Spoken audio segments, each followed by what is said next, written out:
अच्छा, so good morning. अच्छा, आज के लेक्चर में हम ये देखेंगे कि सॉफ्टवेयर प्रोजेक्ट एस्टिमेशन का जो पुटनम रिसोर्स एलोकेशन मॉडल है उसके बारे में।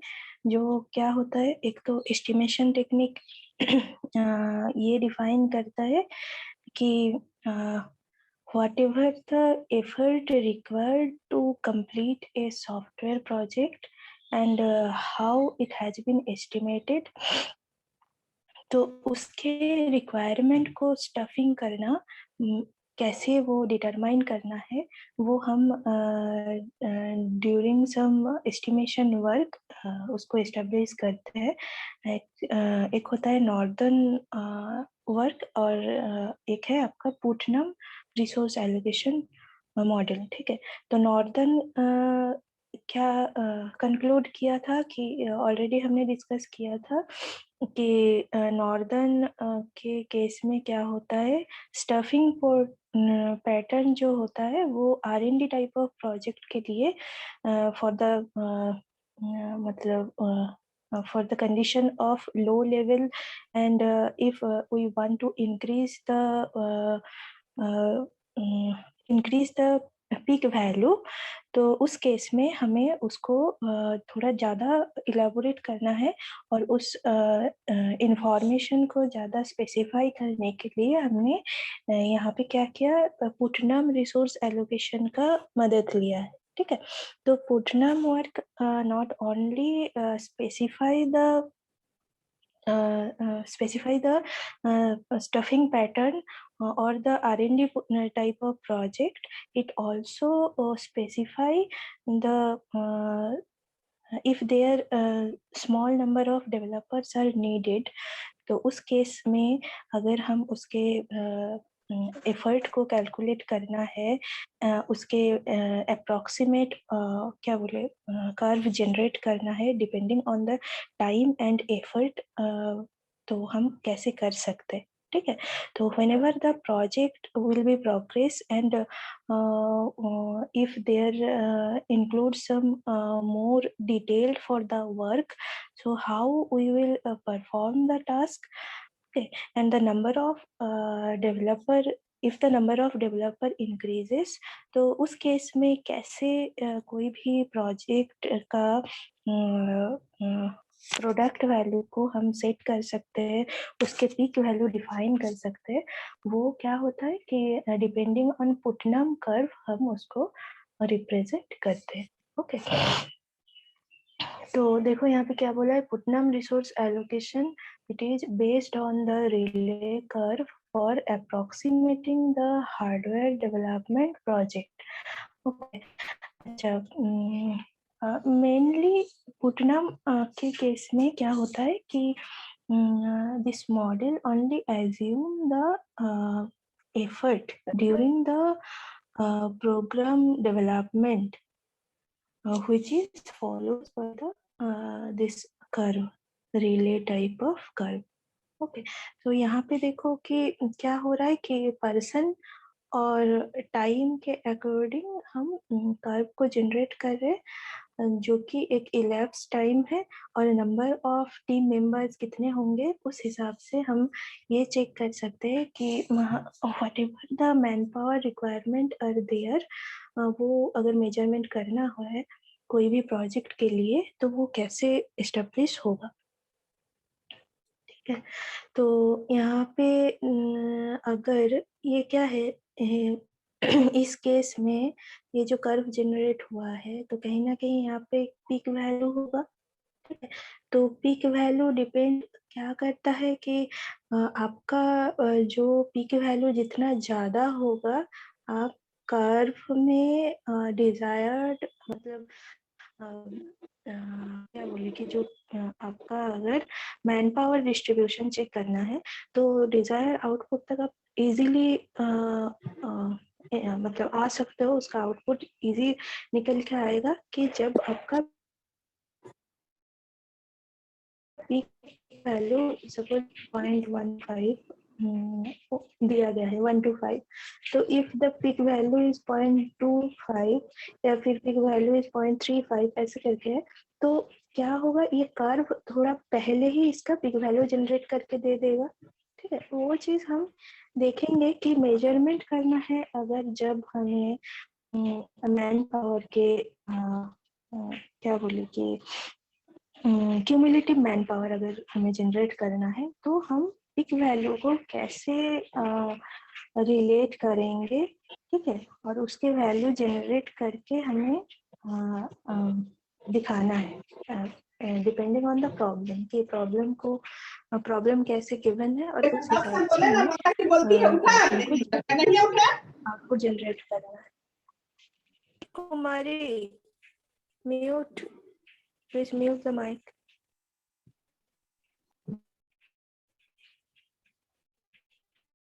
आप लोग क्लास में क्या करते हो, क्लास नहीं सुनते हो? अच्छा चलो, तो पोटनाम ऑब्जर्व करता है कि relay curve which will be close to the approximate for any type of software project and software subsystem development.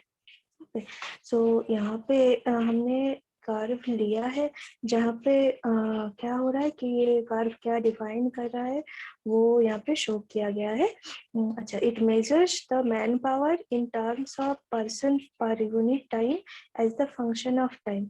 तो ये कर्व क्या जनरेट करके देगा आपको कि कोई भी प्रॉब्लम अगर गिवन है तो आपको एस्टिमेट करना है कि कितने मैन पावर उस केस में जनरेट होके आएगा, तो वो हम यूजिंग रिले कर्व सेट कर सकते हैं और जिसका यूनिट क्या होगा, पर्सन ईयर पर ईयर।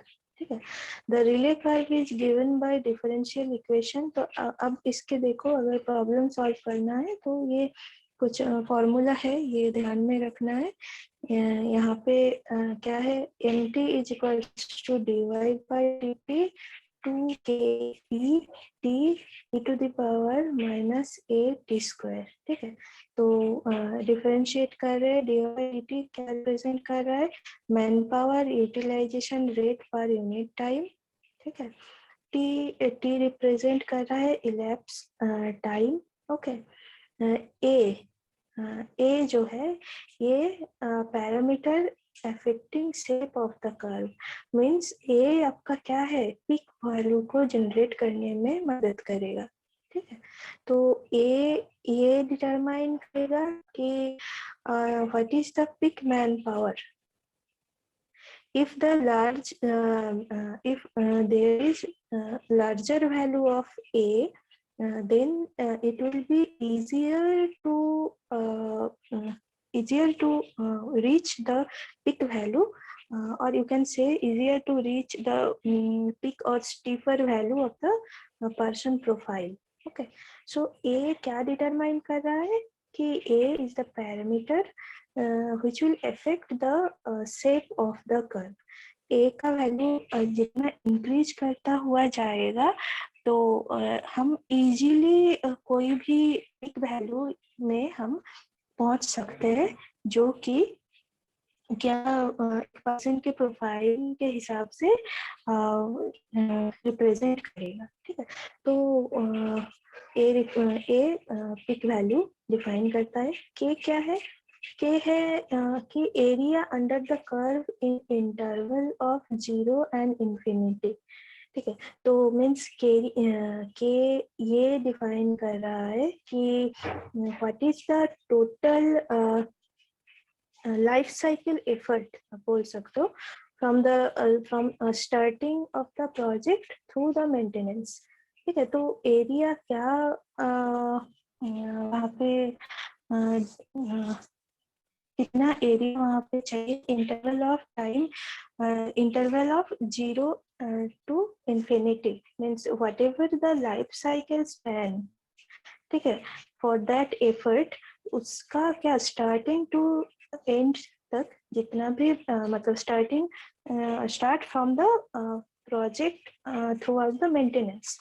ठीक है, तो उसको हम क्या बोल रहे हैं, area under the curve which is interval of 0 and infinity. अब ये जो इक्वेशन है, इस इक्वेशन को हमने क्या किया कि अगर इंटरवल 0 एंड t है तो उस केस में हम क्या करें कि इंटीग्रेट कर रहे हैं yt is equals to k 1 minus e to the power minus a t square.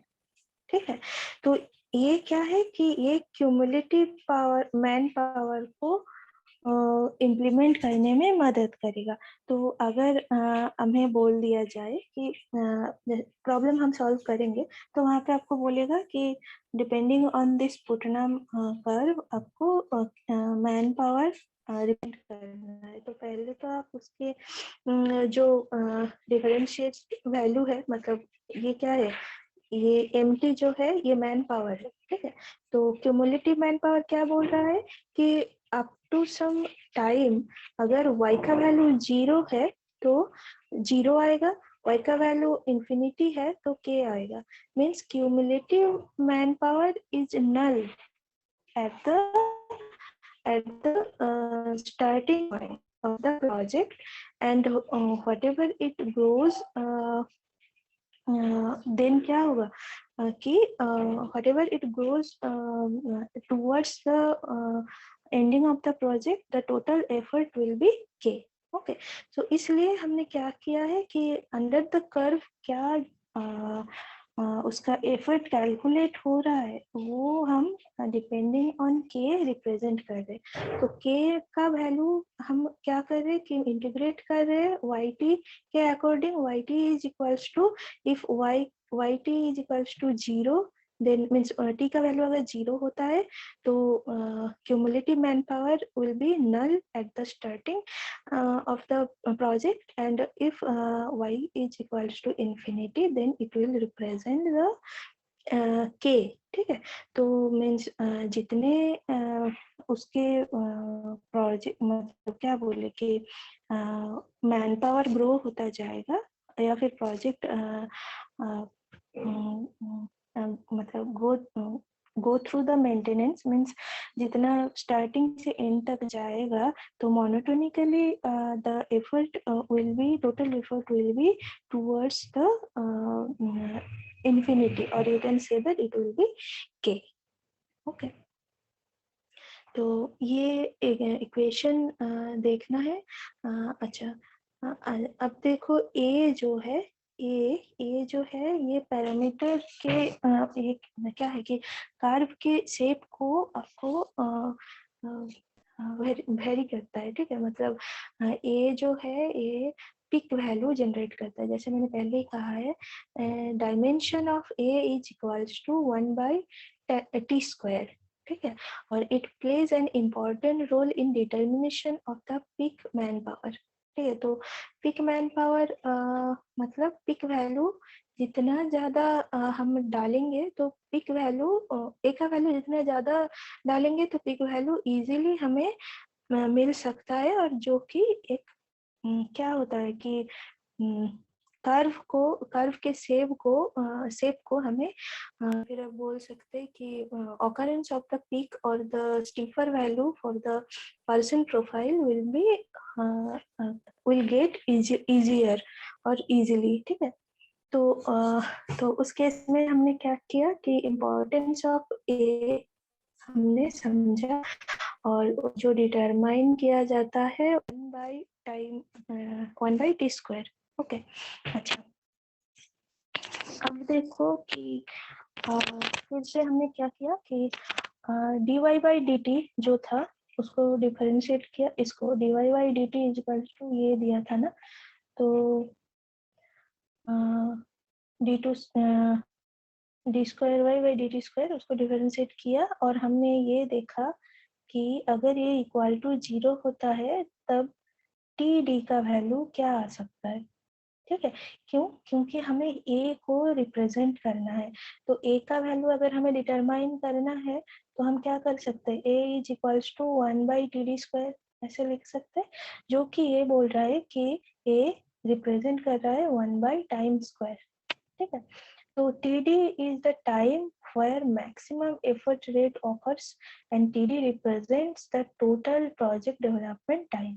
ठीक है, सिर्फ मैंने क्या किया, फर्स्ट वाला जो इक्वेशन था उसको फिर से डिराइव किया और मेरा जो जनरेट होके आया और जहाँ पे ए का वैल्यू क्या दिखा रहा है 1/टाइम स्क्वायर, ठीक है। Then put T D in place of T in the equation 2, ठीक है। अच्छा, इक्वेशन 2 क्या था, ये था, ठीक है। टी के जगह टी डी डालना है आपको, तो क्या हो जाएगा, yt is equals to k into 1 minus e to the power a td square by td square था ना a का वैल्यू, और a क्या था 1/td स्क्वायर, ठीक है। तो क्या हो जाएगा -td² by 2td²। ओके, तो इसका वैल्यू अगर जनरेट करें तो समथिंग लाइक दिस 0.5 ऐसा आएगा। तो जो ई हमने यहाँ पे लिया है क्यों, क्योंकि ये एस्टिमेशन टाइम होता है, estimation of the development time, ठीक है। इसलिए मैंने इसको एज ए ई लिखा है, जो कि क्या रिप्रेजेंट करता है 0.3935 के। अच्छा, यहाँ पे देखो ग्राफ जो है, जो कर्व है वो क्या है, एम्प्टी द पर्सन और टाइम के अकॉर्डिंग। यहाँ पे देखो मैंने ए का वैल्यू अगर 0.125 लिया है, जैसे मैंने पहले ही कहा है कि टाइम के अकॉर्डिंग पर्सन का जो कर्व है, तो उसमें ए का वैल्यू अगर जितना लार्ज होगा, मतलब ज्यादा होगा, हमें पिक उतने आसानी से मिल जाएगा, ठीक है। इस केस में पिक शायद यहाँ पे मिल रहा था, इस केस में पिक थोड़ा आगे मिल जाएगा, इस केस में पिक थोड़ा और भी आगे मिल जाएगा। तो ए का वैल्यू बहुत इम्पोर्टेंट है हर एक क्या बोले कि मैन पावर रिप्रेजेंटेशन या फिर क्यूमुलेटिव मैन पावर को जनरेट करने के लिए। ये इक्वेशन जो है थोड़ा बहुत ध्यान रखना है, और इसके बेसिस पे हम प्रॉब्लम को सॉल्व करेंगे कि देन क्या हो रहा है, put the value in equation 1। तो इक्वेशन 1 में हम कौन सा वैल्यू पुट करेंगे कि जो, देखो इक्वेशन 1 क्या था, ये था ना dy by dt is equals to 2kt e to the power a t square, ठीक है। तो इसमें हम इक्वेशन 1 में वैल्यू पुट करेंगे किसका, ये वाला अब जो मैंने निकाला है d2y/dt², ये डेरिवेटिव का वैल्यू, ठीक है। तो अगर ये वाला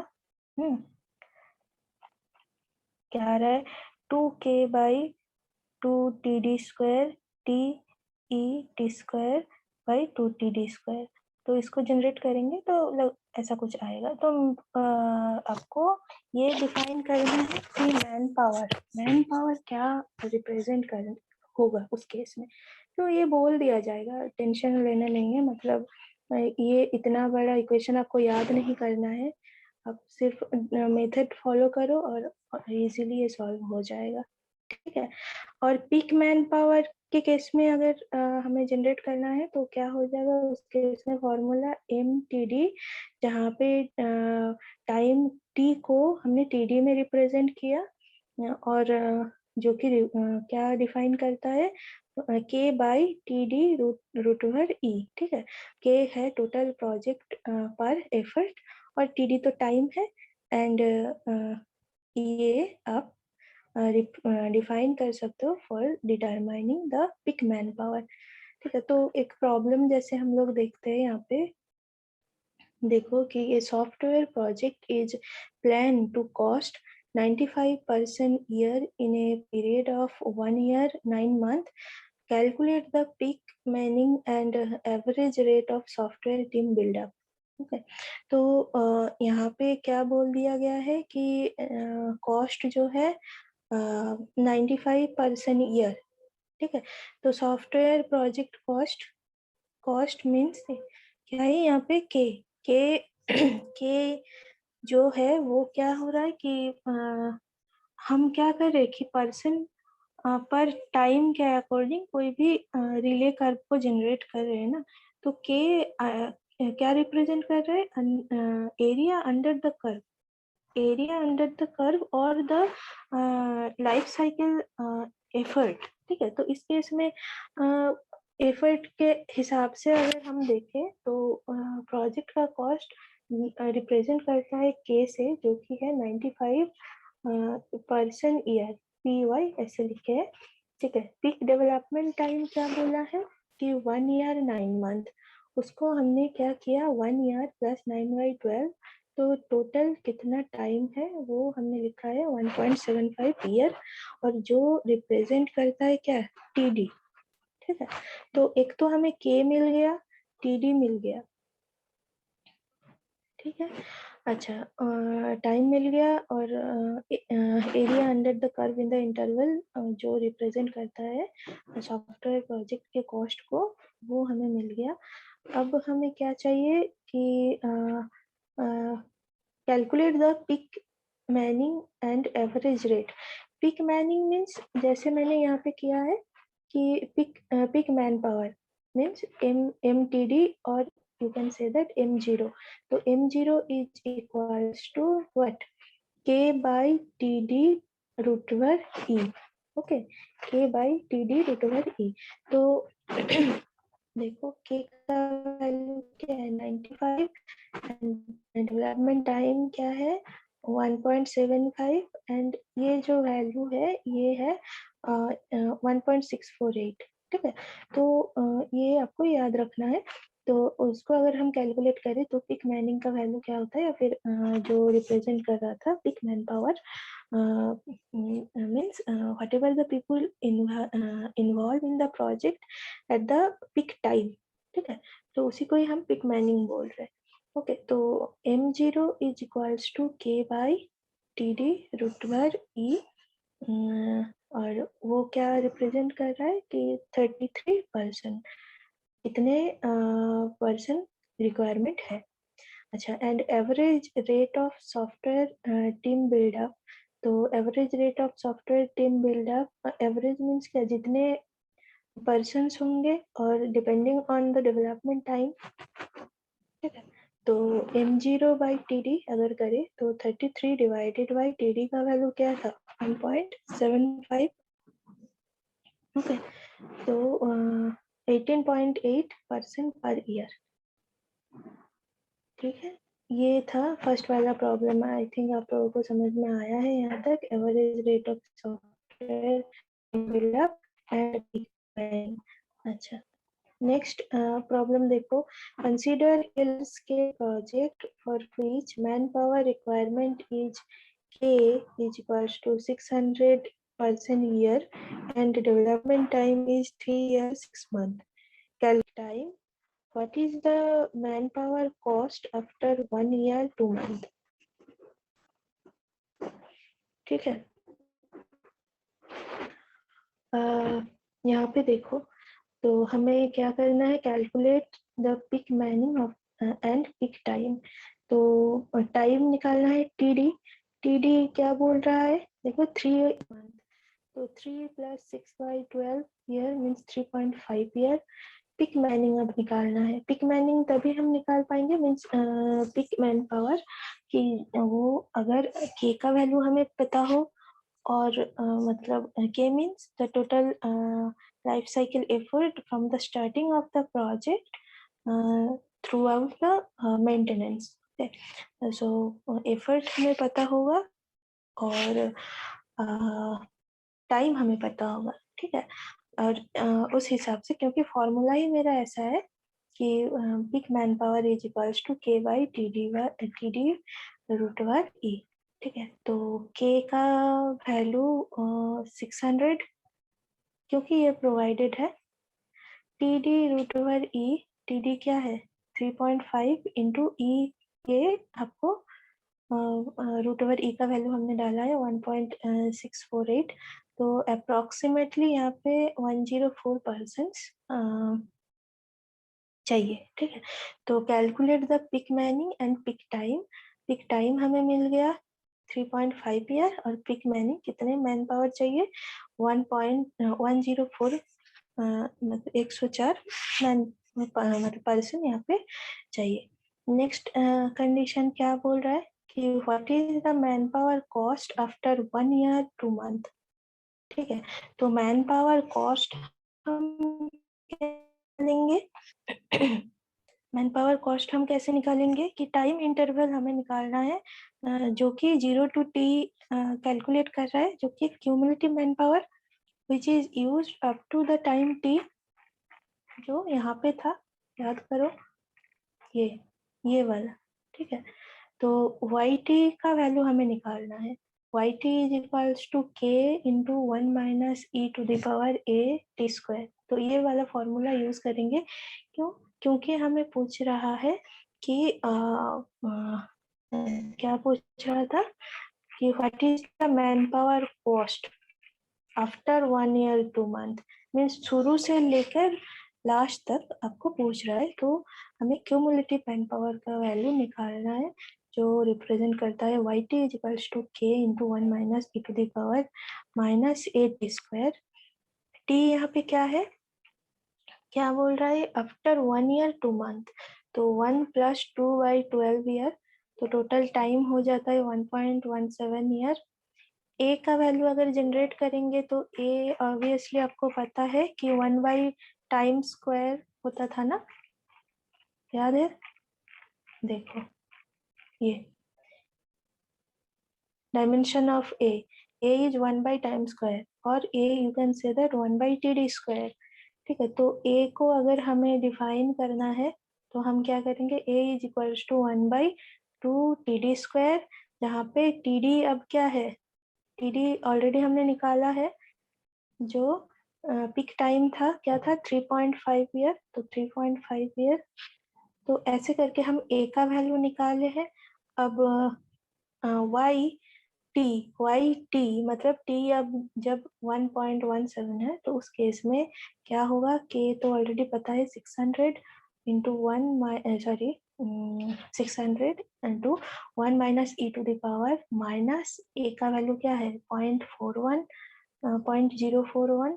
इंटू क्या था कंडीशन टी स्क्वायर, तो टी स्क्वायर मीन्स ये वाला वैल्यू, तो 1.17 इंटू 1.17, तो ऐसा करेंगे तो क्यूमुलेटिव मैन पावर जो है, क्यूमुलेटिव मैन पावर का क्या उसका यूनिट था पर्सन ईयर, ठीक है।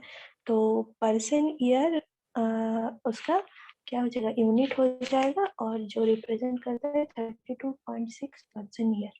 ओके, तो ऐसे प्रॉब्लम्स आएंगे, और आपको ये ध्यान में रख के इसको सॉल्व करना है कि कहाँ पे क्या पूछ रहा है।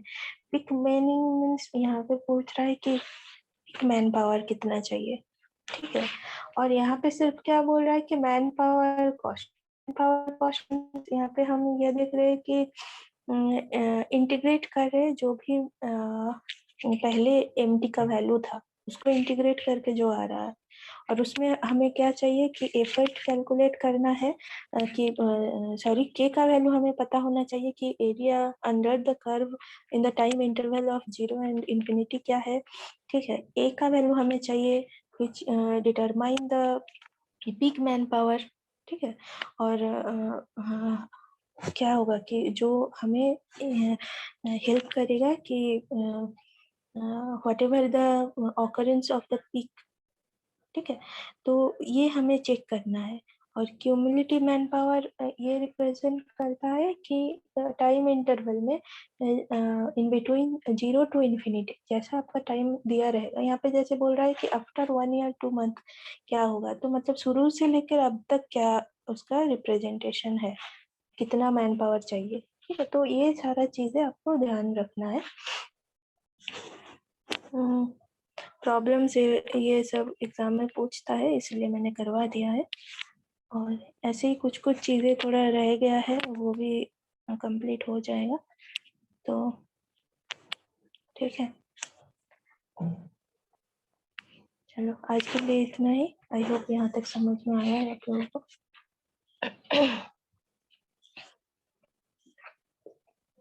ओके, ठीक ठीक है, चलो, thank you for joining the class.